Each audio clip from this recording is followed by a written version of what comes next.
Hey everyone, this is the first section of chapter 4 of Baruch Knei-Paz's The Social and Political Thought of Leon Trotsky. Chapter 4 is titled The Revolution of Backwardness, the Permanent Revolution. And I'm going to read the introductory words from that. And I'm going to read the first section, which is titled 1789 to 1848. 1789, 1848, 1905.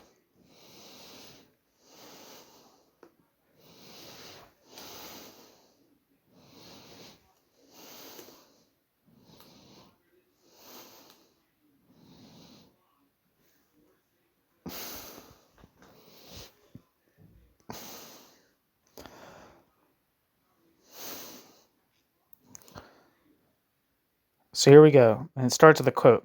Quote, "History does not repeat itself. However much one may compare the Russian Revolution with the Great French Revolution, the Russian Revolution can never be transformed into a repetition of the Great French Revolution. The 19th century has not passed in vain." End quote. Trotsky. Trotsky's theory of the, quote, permanent revolution was first formulated during the period immediately following upon 1905. Footnote: the origin of the phrase, quote, permanent revolution and the phrase permanent revolution's adoption by Trotsky are discussed later in this chapter. End footnote. From the outset, and throughout the decade or so thereafter, Trotsky's theory of permanent revolution stood in direct opposition to the whole theoretical atmosphere prevalent in the Russian social democratic movement. Nearly a quarter of a century after Trotsky originally broached the theory, Trotsky recalled what it was that Trotsky had attempted to do. Quote, vulgar, Marxism has worked out a pattern of historical development according to which every bourgeois society sooner or later secures a democratic regime, after which the proletariat, under conditions of democracy, is gradually organized and educated for socialism. Both reformist and formal revolutionists consider democracy and socialism for all peoples and countries as two states in the development of society which are not only entirely distinct, but also separated by great distances of time from each other. This view was predominant also among those Russian Marxists who, in the period of 1905, belonged to the left wing of the Second International. Plekhanov, the brilliant progenitor of Russian Marxism, considered the idea of the dictatorship of the proletariat a delusion in contemporary Russia. The same standpoint was defended not only by the Mensheviks, but also by the overwhelming majority of the leading Bolsheviks. The theory of the permanent revolution, which originated in 1905, declared war upon these ideas and moods. End quote. Trotsky. Footnote: introduction to the first edition of Permanent Revolution, Permanentnaya Revoluция. Similar statements by Trotsky may be found elsewhere as well. For instance, something in Russian, English version in Stalin, Trotsky's book Stalin, and the preface to the 1919 Russian reissue of, I think that's Results and Prospects in Russian. However, in these same writings, Trotsky also tried to minimize the overall gap between himself and Lenin in order to refute Stalin's charges at the time that Trotsky's views were always anti-Leninist and that he was consistently an opponent of Bolshevism. End footnote. Although a revolutionary theory has obvious implications for revolutionary tactics, Trotsky did not propose his new ideas as a tactical maneuver. Trotsky believed that his ideas grew directly out of the specific conditions of Russia, that they were governed by historical necessity, not by a voluntaristic opportunism. Footnote: see, for example, the preface to Nasha Revoluция, where Trotsky said of his theory, quote, It is not an idea we raise as a premise to our tactics. It is a conclusion derived from the interrelationships of the revolution. We would be despicable subjectivists if our tactics were nothing more than a practical application of this abstract idea." End quote. Trotsky. End footnote.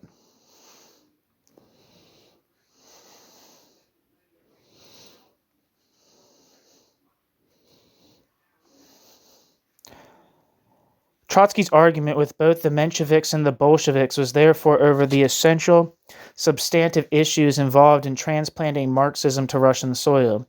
In fact, as we shall see, Trotsky became so convinced of the correctness of his analysis and thus of the inevitability of his prophecies that Trotsky eventually underestimated the role which organizational tactics would play in their fulfillment. Trotsky was to grasp the curious relation between his theory and praxis much later. In the meantime, in 1905-6, Trotsky believed that he already saw the inevitable shape of things to come in Russia, and it was different from anything which the West had experienced.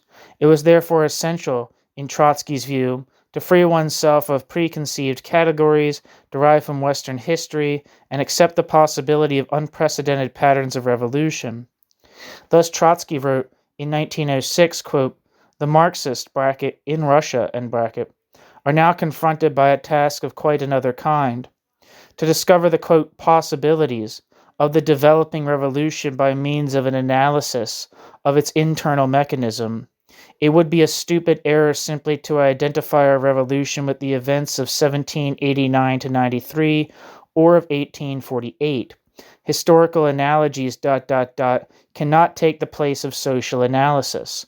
The Russian Revolution has a quite peculiar character, which emerges as the result of our entire social and historical development and which, in its turn, opens before us quite new historical prospects." End quote. Trotsky. All right, and now here's the section that I plan to read for this video. 1789, 1848, 1905. The recognition of unique features had been the basis of Trotsky's analysis of Russia's social and historical development. The problem of revolution, Trotsky believed, had to be approached with the same preparedness to recognize the fact that history had not exhausted the variety of revolutionary possibilities. Historical comparisons were as important for the differences they yielded as the apparent universal factors they pointed to in a general way. In the third chapter of Trotsky's Results and Prospects, entitled 1789, 1848, 1905, Trotsky briefly surveyed past revolutions in an attempt to show how unique each revolution was and how useless it was, therefore, to substitute, quote, historical analogies for, quote, social analysis. The French Revolution of 1789 was, in Trotsky's view, an example, par excellence, of a national revolution. Though the French Revolution was a revolution led by a particular class, the bourgeoisie spoke in the name of the nation as a whole. The bourgeoisie rallied behind itself peasants as well as workers. The bourgeoisie proclaimed universal ideas. The bourgeoisie took upon itself, quote, the task of leadership in the struggle for a new order, not only against the outworn institutions of France, but also against the reactionary forces of Europe as a whole. End quote. Trotsky. No attempt is here made to comment upon the degree of correctness of Trotsky's interpretation of the revolutions of 1789 and 1848. End footnote. Thus, the revolution against absolutism was a national revolution, made possible by the correspondence between the bourgeoisie's, quote, consciousness and that of society, arising from a general consensus among classes about the kind of social and political framework which France should adopt. Footnote. In The History of the Russian Revolution, Volume 3, Trotsky indirectly admitted that his earlier views, Trotsky had repeated them in 1905 as well, particularly with regard to the relationship in 1789-93 between the bourgeoisie and the peasantry, had been misconceived. He now attributed to the Parisian sans-culotte the main role of liberating the French peasants. End footnote. In 1848, However, when the revolutionary scene shifted to Germany and Austria, no one class was capable of playing a national role. The bourgeoisie, according to Trotsky, was too weak to tear itself away from landed interests, while the peasants, quote, scattered, isolated, stupid, limited in their horizons to the confines of their respective villages, could not have any significance as a leading force, end quote. Trotsky, Results and Prospects. Finally, the proletariat, a new force, was yet too small and inexperienced, too immature to step into the revolutionary vacuum created by the withdrawal of the bourgeoisie. Thus, while in 1848 the existing regimes no longer had the capacity to rule, they were still able to save themselves since there was no one to take their place. The general impotence of the various social classes only reflected the absence of consensus among the various social classes about the future of German and Austrian society, and these various social classes' inability, therefore, to unite in a common front.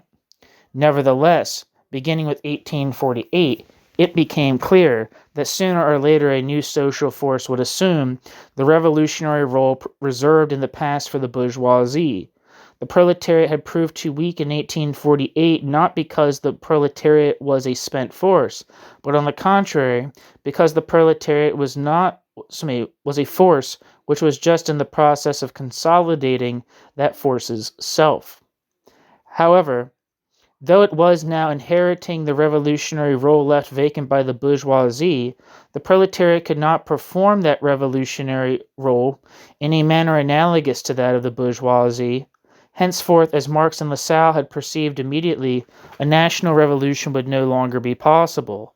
Quote, Already in the middle of the 19th century, the problem of political emancipation could not be solved by the unanimous and concerted tactics of the pressure of the whole nation. Only the independent tactics of the proletariat, gathering strength from its class position, and only from its class position, could have secured victory for the revolution. End quote.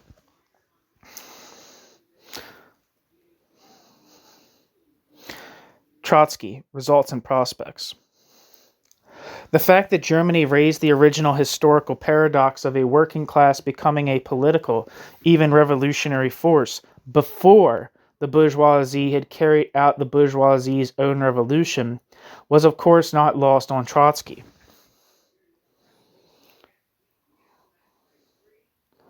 Footnote, nor of course on Marx, end footnote. In an embryonic way, Trotsky believed, this is the first example of the unprecedented possibilities inherent in a backward nation, such as Germany was at the time in comparison with England or France. In fact, it was this backwardness which explained why the revolution in Germany took on an extreme class character. For backwardness signifies social disharmony between major social groups, the persistence of anomalies in the midst of partial change. France, in 1789 to 93, effected a political revolution as the culmination of a social revolution which had already transformed the country. Germany, in 1848, had undergone only a partial social revolution, as a result of which Germany remained suspended between two worlds, and nothing illustrated this so much as the inability of the bourgeoisie to commit the bourgeoisie's self wholeheartedly to the new world. The proletariat, a product of the New World, thus began to emerge as the force which would make a political revolution in order to complete the social revolution. And it would have to do so as much against the bourgeois power still tied to the past as against the feudal power still entrenched in the past. On the one hand, this would lead to class polarization, the sharpening of class divisions and antagonism, the juxtaposition of contradictory class interests and aims. On the other hand, the proletariat's program, although ostensibly at variance with what the rest of society was prepared to accept, would in fact represent what the nation as a whole needed in order to overcome its backwardness, in order to bring its social revolution to completion. Thus, the, quote, execution of those tasks which the nation as a whole is unable to carry out, end quote, fell to the lot of the proletariat. Footnote. There is in this view of the specifically class struggle in the name of universal goals, an allusion to Marx's notion of the proletariat as a universal class, a notion which first appears in Marx's early writings. See Karl Marx early writings translated and edited by T.B. Baltimore. In Marx as well, of course, it is linked to the general question of modernization which Trotsky here hinted at and which will be raised again later in this chapter. End footnote. If all this was true of Germany in 1848, it was even truer, according to Trotsky, of Russia in 1905. Once again, the, quote, classic precedent of 1789 was hardly relevant. Once again, the difference lay in the fact that Russia was a backward society, undergoing change, but incapable of completing a social revolution. Once again, there was the phenomenon of a revolutionary working class ranged against a society over which the bourgeoisie did not rule. The pattern of class formation and development was thus in Russia, as in Germany, different from what Marx had perceived it to be in England and France. In Russia, however, the situation was even more extreme than it had been in Germany. For in Russia, the bourgeoisie was almost non-existent, while the working class was qualitatively more developed, the product of the most advanced forms of 20th century industry and urbanization. The strength of the proletariat was therefore multiplied, and the prospects of a political revolution, as a precondition of total social change, at the head of which would stand the workers, had become immediate. A national revolution, however, was even more impossible than in Germany a half-century earlier. But the class revolution, in the name of, quote, the nation as a whole, unquote, which had failed in 1848, was no longer remote in 1905. It was necessary, therefore, to get away from the precedent of 1789 and adopt a new perspective upon 1905 and beyond. The 20th century, Trotsky consequently believed, stood on the threshold of a new kind of revolution, what we may call, following his meaning, the revolution of backwardness, though its ultimate success would depend on developments in advanced countries as well. Footnote. The term, quote, revolution of backwardness, end quote, does not appear as such in Trotsky's writings, but the term revolution of backwardness may be taken to identify the meaning of Trotsky's whole theory of the Russian Revolution. End footnote.